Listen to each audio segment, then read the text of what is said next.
Estimadas y estimados colegas, les doy la bienvenida a este encuentro asincrónico de nuestro taller Terrorismo de Estado y Escuela, Sentidos y Desafíos de Enseñar el Pasado Reciente, que hemos comenzado a transitar la semana pasada.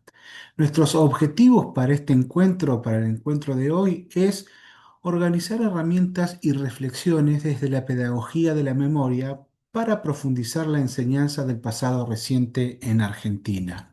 Y además tenemos como contenidos memorias en disputa, por qué las memorias son un tema enseñable, una aproximación al espíritu de las leyes nacional y provincial de educación. Nos preguntamos qué sentido tiene abordar el pasado en el presente de las aulas y también vamos a abordar el rol docente como hacedor de memorias.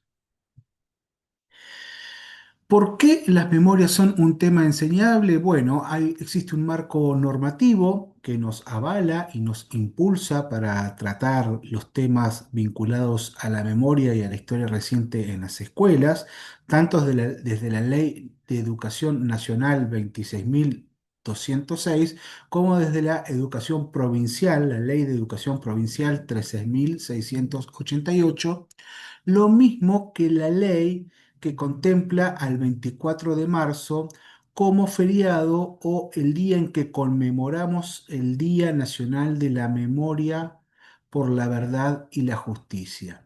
No voy a profundizar mucho más en los espíritus de estas leyes porque las invito y los invito a que ustedes puedan observar, leer y compartir detenidamente el tercer encuentro de lo que es el ciclo de conversaciones en torno a los desafíos para una pedagogía de la memoria, que tuvo como invitada a Inés Dussel. En el Padlet que nosotros tenemos como parte de este taller, yo allí compartí un fragmento sobre los desafíos de una pedagogía de la memoria, pero yo los invito y las invito a ustedes a que si tienen tiempo y ganas, puedan mirar todo el conversatorio completo. Allí Inés Dussel habla de la enseñabilidad de la memoria, de los marcos normativos que nos acompañan y de la pedagogía y didáctica de la memoria. Les pido por favor, si tienen ganas, si tienen un tiempo, no se pierdan este conversatorio entre Inés Dussel, María Celeste Adamoli y Emanuel Kahn, que es muy, muy valioso, un material generado por la provincia que nos ayuda a todos a pensar. Como tema de nuestro encuentro, como objeto de estudio de nuestro encuentro, tenemos las memorias y nos vamos a vincular y vamos a hacer referencia a este libro con el cual venimos trabajando, que se llama Palabras Claves. El concepto, la entrada vinculada a memorias, dice lo siguiente: cuando hablamos de historia reciente y de pasados en conflictos, nos encontramos con un elemento fundamental, las memorias sobre lo ocurrido. Hay una primera aproximación entre el diálogo entre historia y memoria que dice lo siguiente: la historia y la memoria tienen una estrecha relación pero no son lo mismo. Son dos formas diferentes de acercarse al pasado. Existen numerosas discusiones acerca de cómo conceptualizar esta relación, que en general coinciden en señalar que la historia aborda el pasado de acuerdo con las exigencias disciplinares y aplica procedimientos críticos para explicar e interpretar, y por lo tanto tiene como horizonte el ideal de la objetividad. La historia, entonces, es una disciplina académica que trabaja con elementos rigurosos y que busca la objetividad. Busca, en muchos sentidos, generalizar la comprensión de un fenómeno histórico. La memoria, por su parte, también ayuda a comprender, pero pondera sobre todo la elaboración subjetiva de una persona, una familia o una comunidad. Además, se propone hacer justicia, honrar y legar, porque la memoria está sobre todo asociada a la transmisión. Dos dimensiones para pensar un mismo objeto, la historia reciente pensada desde la historia como disciplina académica y desde las memorias como fenómeno social, que dialogan entre sí y que sin embargo no son lo mismo. Los autores de esta entrada, de este concepto sobre las memorias, se referencian en Elizabeth Schelin, esta socióloga argentina, para quien la memoria es un proceso subjetivo que está anclado en experiencias y marcas simbólicas y materiales. La memoria, a diferencia de la historia, no recupera procesos totales, sino que constituye relatos, muchas veces fragmentarios con matices que dejan en evidencia los sentidos en pugnas que rodean al pasado. Por eso hablamos de memorias en plural y no de memoria en singular. Para esta autora, la memoria es siempre un objeto de disputa, de luchas por los sentidos del pasado.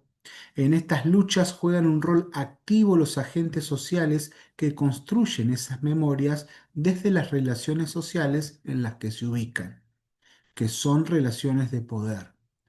Los sentidos del pasado son distintos, por lo que no existe una única forma de narrarlo. La memoria es un objeto que debe ser historizado. Los marcos sociales y políticos cambian a lo largo del tiempo y habilitan nuevas lecturas sobre el pasado.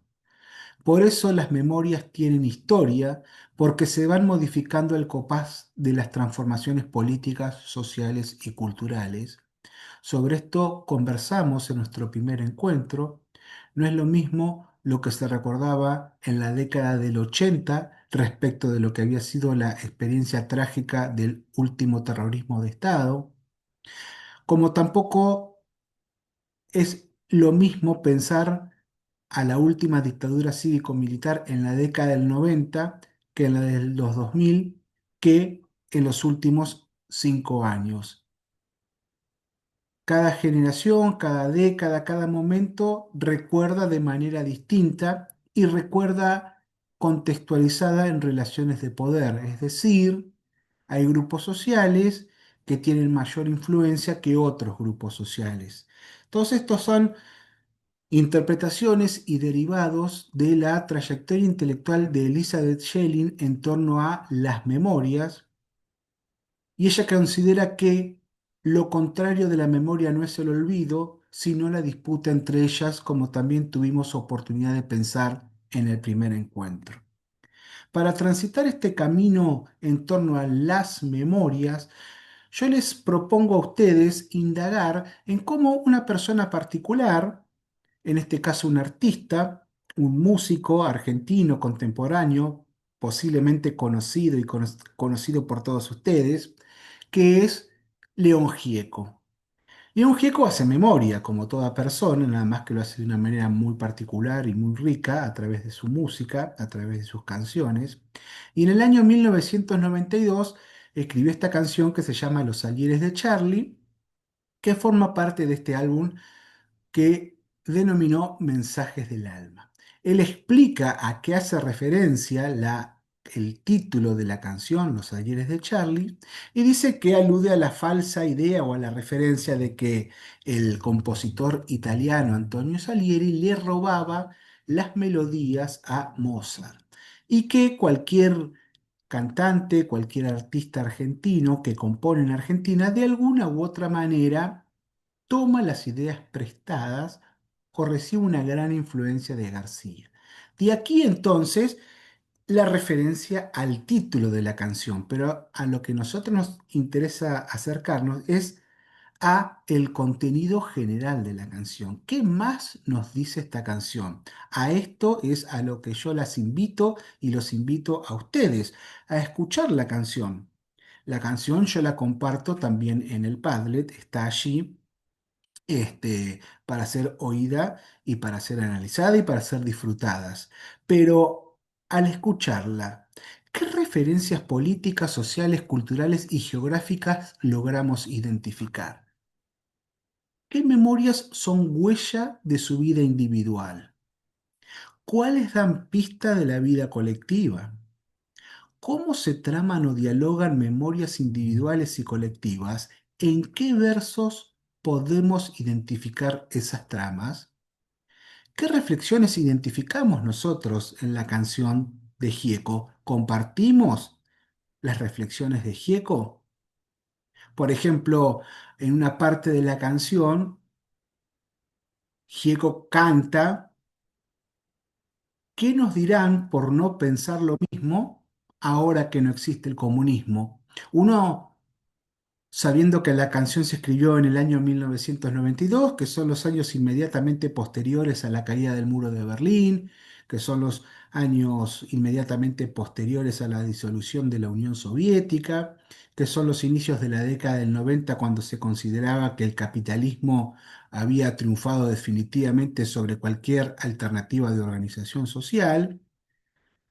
En ese contexto, Gieco se pregunta, bueno, ¿qué nos van a decir ahora cuando no acordemos con el pensamiento hegemónico? En el pasado se construyó ese enemigo como parte de ese proceso genocida que nosotros tuvimos oportunidad de estudiar, en donde un momento muy delicado es la construcción de ese otro negativo, de ese otro enemigo, que en las décadas anteriores había sido el socialista, el comunista, el subversivo, pero ahora el capitalismo había triunfado y Gieco se pregunta, ¿de qué nos acusarán ahora? Bueno, él da una respuesta a esa pregunta que se da. Yo las invito y los invito a escuchar esa canción para ver qué se responde él mismo, pero además los invito a ustedes a responder este grupo de preguntas. ¿Dónde vamos a responderlas? Acá abajo, acá mismo, en la sección de los contenidos, en la sección de los comentarios de este video, ustedes pueden dejar sus impresiones respecto de esta canción. Obviamente que esos comentarios pueden ser breves o pueden ser extensos, o si no los podemos llevar a nuestra próxima reunión. Pero acá mismo, acá abajo, en la sección comentarios, ustedes dejan las impresiones que les despiertan esta canción. Y además les recomiendo que activen la campanita que también está acá abajo para que cuando yo suba el próximo video del próximo encuentro, ustedes reciban por mail la notificación de que está lista la próxima clase. Dentro de este libro sobre las palabras claves, en la entrada Memorias, podemos leer que desde la antigüedad la acción de recordar constituye un tema de controversia. ¿Cómo un acontecimiento del pasado puede sobrevivir en el tiempo y dejar sus huellas en el presente? Aunque el interrogante viene de larga data y tuvo respuestas desde el terreno literario, filosófico, religioso y por supuesto histórico, en las primeras décadas del siglo XX surgieron los trabajos pioneros sobre la memoria colectiva de la mano de Maurice Holbach, quien desde la teoría sociológica propuso el concepto de memoria colectiva y lo ubicó como objeto de estudio. La entrada entonces sobre memorias de palabras claves también invoca a Maurice Holbach, además de invocar a Elizabeth Schelin, además de dejarnos otras definiciones, que yo invito a ustedes a que puedan vincular con los conceptos que ya hemos trabajado en nuestro encuentro. Recuerdan que al leer sobre el 24 de marzo de 1976, sobre genocidios, sobre terrorismo de Estado y desaparecidos, nosotros vinculamos esos conceptos con otros conceptos del libro y entre sí, a través de las palabras claves que estaban en negrita. Los invito a que al leer el concepto memorias puedan hacer también ese trabajo. ¿Con qué otros conceptos se va vinculando el concepto de memorias? Según Maurice Holbach, nunca estamos solo cuando recordamos, sino que existen marcos sociales que activan experiencias heredadas, patrimonio común de una sociedad que se encuentra en el individuo desde el momento en que nace. Los valores, las leyes, las historias familiares, las ideologías y las costumbres se transmiten con cambios y continuidades de una generación a otra y forman parte de lo que somos. Por lo tanto, esa memoria colectiva en torno al pasado también construye identidades en el presente desde el que se recuerda. Estos marcos sociales de la memoria nos van a permitir hacer nosotros la segunda actividad de este encuentro, luego de analizar la canción de León Gieco. En este caso, los invito a explorar las tapas del diario Clarín. Nosotros si ingresamos al portal tapasclarín.com, nos vamos a encontrar una presentación como esta que vemos en pantalla. Ustedes ingresan en los distintos casilleros la fecha de su nacimiento. Tengan en cuenta que la primer fecha debe ir en números y el mes en letras, el año nuevamente en números, y allí van a encontrar la tapa del día en que nacieron. Por ejemplo, yo nací el 14 de septiembre de 1977 y Clarín publicaba en tapa ese día que el presidente de la Nación, que en aquel momento era el general Jorge Rafael Videla, visitaba el regimiento de Patricios sin hacer ningún tipo de alusión al, este, al modo en que este general ejercía la presidencia, pero además podemos leer que Boca jugaba con Cruzeiro, lo que se iba a convertir en la primera final que Boca ganaba por la Copa Libertadores. Esto lo comento porque es un hecho que mi mamá siempre recordaba sobre el día que yo nací.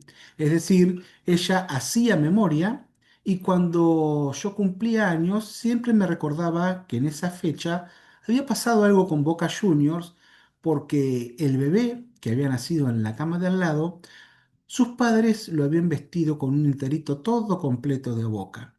Entonces, ella recordaba ese hecho, pero no recordaba bien por qué era.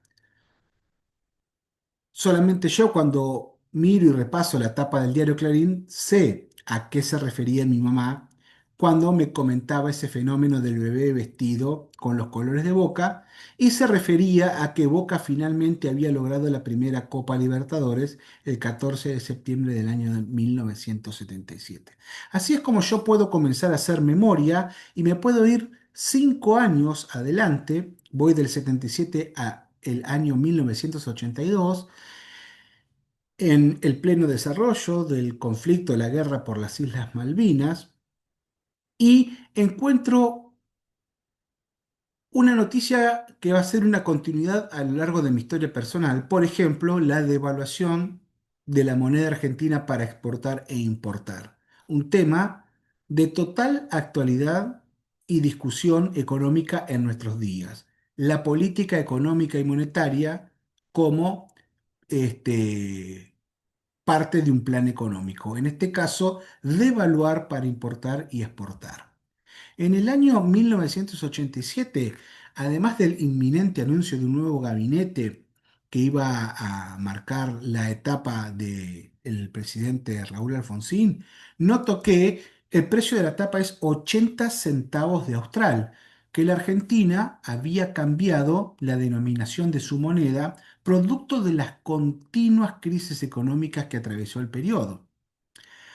Lo que yo voy a poder ver después es que en el año 1992, el mismo año en el que Gieco escribe la canción sobre los ayeres de Charlie, la denominación de la moneda argentina volvió a cambiar. El precio de tapa vuelve a ser el peso, en esta vez el peso argentino que reemplaza al austral, y que todos sabemos que va a ser un peso equivalente a un dólar. Es decir, el precio de esta tapa será 70 centavos de peso, 70 centavos de dólar. Y además uno puede leer las denuncias por la concesión de la red de Segba, un hecho que va a marcar toda la década del 90, vinculado a fenómenos de corrupción ligados a los procesos de privatización que se dieron en la década de los 90. La década en la que Argentina vendió y regaló el patrimonio público creado y acumulado por distintas generaciones de argentinos que quedaron en manos privadas a precio vil, a precio de remate, siempre atravesadas por denuncias de corrupción, desde la privatización de las rutas, aerolíneas, los canales de televisión, las radios, los teléfonos. todo lo que se malvendió y se regaló en la década del 90, producto de las privatizaciones. Puedo avanzar 5 años más, me voy al año 1997 y me encuentro con otra continuidad en nuestra historia, el maltrato a los jubilados. Menem ahora promete aumento a jubilados.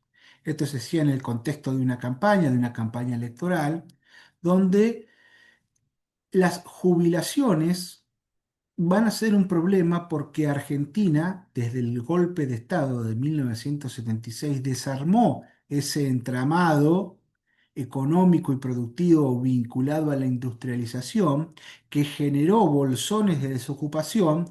Por lo tanto, el sistema jubilatorio no se puede sostener, dado que es el trabajador del presente el que sostiene al trabajador del pasado. Como ese país se desarmó, comienzan a generarse estos problemas irresolubles en torno a los jubilados, que como todos sabemos, hasta el día de hoy forman parte de este triste panorama.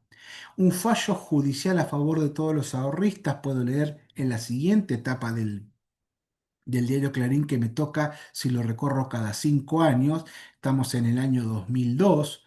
Fallo judicial a favor de todos los ahorristas. Es el año inmediatamente posterior a la crisis del 2001, que atravesamos todos y todas los argentinos, donde se salió de la convertibilidad, donde se devaluó la moneda y donde quedaron atrapados en los bancos los ahorros de las personas.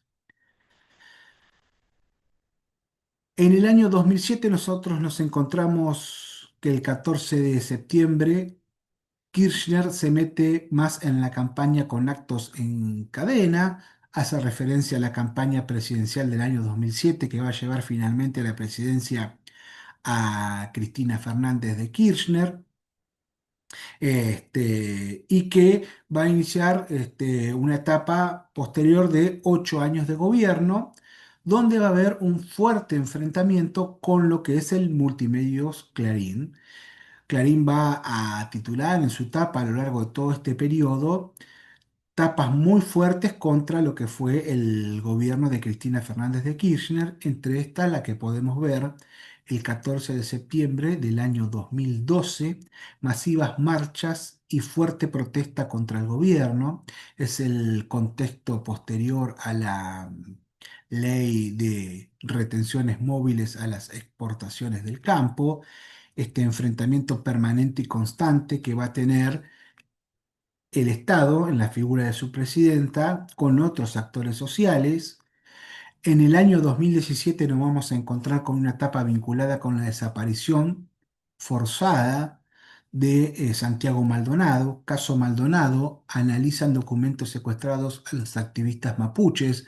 Uno puede entender estas continuidades entre el papel del Estado represivo y desaparecedor iniciado en aquella década del 70, donde Pitaluga nos hablaba que era muy difícil trazar fronteras, que las fronteras son difusas en cuanto a las actividades terroristas del Estado.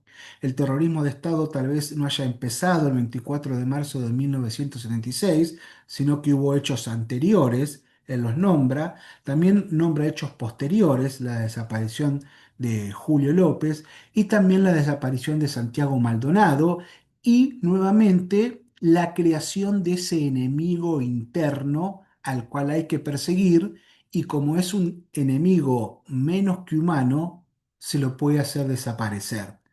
Gieco se preguntaba en la canción, ¿qué nos dirán por no pensar lo mismo ahora que no existe el comunismo? Aquí vemos cómo se construye ese enemigo.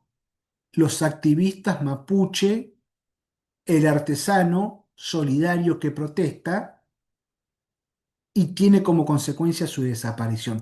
Nuevamente vemos todas estas continuidades a lo largo del tiempo al analizar las distintas etapas del diario Clarín que a mí me permiten hacer memoria, memoria personal en un contexto, en un marco social.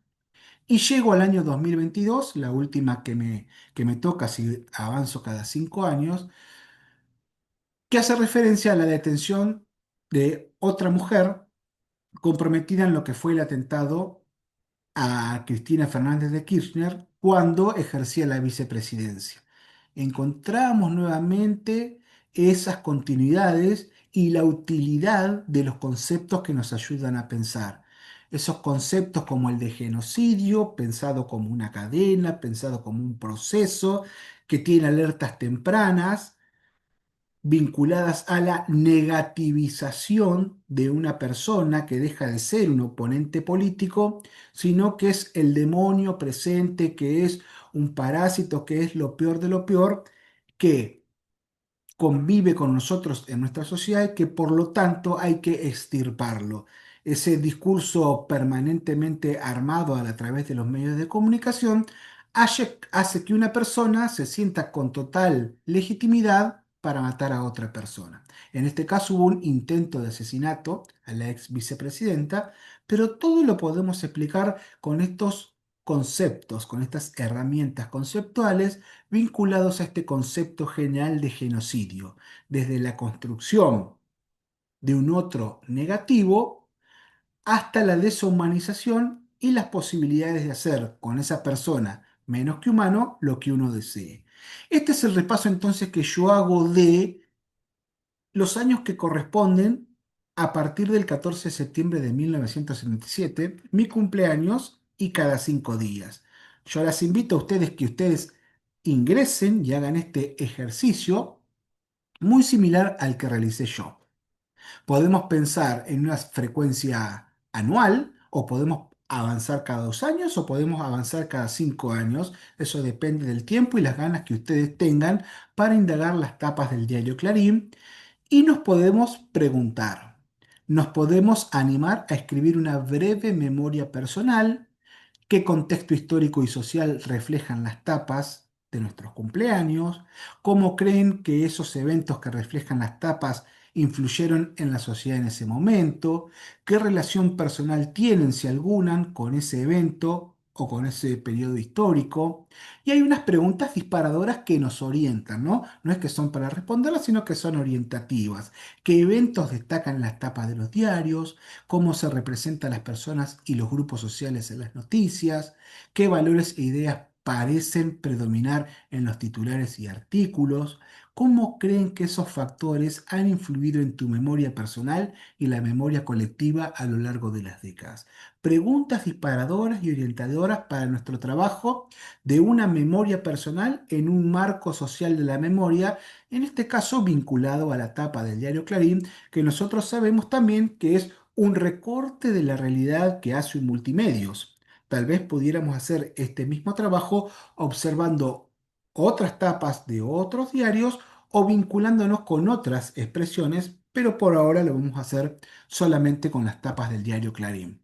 Esto ustedes lo pueden hacer a modo de PowerPoint, que les va a quedar algo muy similar a lo que acabaron de ver. Yo lo hice en PowerPoint y allí fui elaborando mis pensamientos.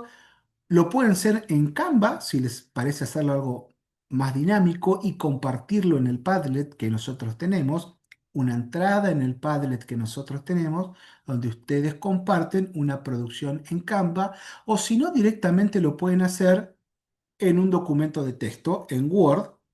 Allí descargan las tapas del diario Clarín, luego las van subiendo en el documento y van haciendo los comentarios y me los envían por mail a la casilla de correo por la cual nos comunicamos.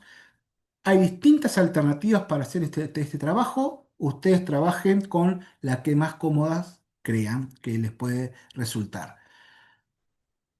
Esta clase, lo mismo que los recursos, lo mismo que las actividades, están subidas y van a estar compartidas en nuestro Padlet sobre terrorismo de Estado y escuela. Espero que este encuentro les resulte útil, les resulte atractivo, los ayude a reflexionar en torno a la memoria individual, la memoria colectiva y a los diálogos entre historia y memoria. Y nos vemos en el próximo encuentro. Muchas gracias.